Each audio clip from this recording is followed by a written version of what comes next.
च्या अखंड जप यज्ञ नामसप्ताला आरंभ होईल। त्यामध्ये श्री गुरुचरित्र हा 5वा वेद आहे। जन्म जन्मांतरीचे शाप ताप दैन्य दुःख उपद्रव संकट मनोकामना पूर्ण करणारा हा 5वा वेद आहे। म्हणून आपण प्रत्येकानं श्री गुरुचरित्र 7 दिवसाचं एक पारायण करण्याचं प्रयोजन करावं, मनापासून करावं, पाट्या टाकल्यासारखं नको। आणि ज्यांना पारायण करणं शक्य नाही त्यांनी नामसप्तात कुठल्या तरी विभागात लक्ष घालावं। त्यात प्रहरे हा अत्यंत मौलिक महत्त्वाचा विभाग आहे। त्यांनी भगिनी असतील तर त्यांनी दिवसभरात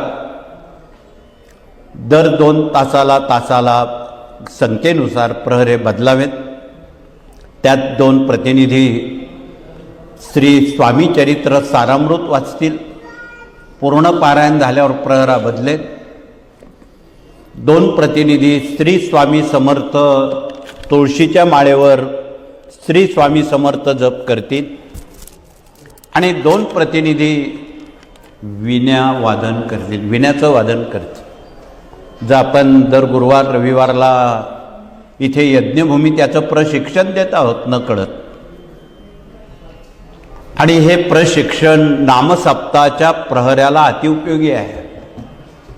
आणि त्या प्रहराची सेवा एवढी महत्त्वाची आहे, तुम्ही घरी जाईपर्यंत तुमचे कामं मार्गी लागतात, असा अनुभव इथे सेवेकरी सांगतात।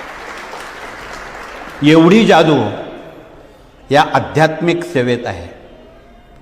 जो जे वांछिल ते राहो या उक्तीप्रमाणे या प्रहऱ्याचं अनन्यसाधारण महत्त्व, ज्यांना गुरुचरित्र काही कारणाशिवाय शक्य नाही त्यांनी प्रहऱ्यात भाग घ्यावा।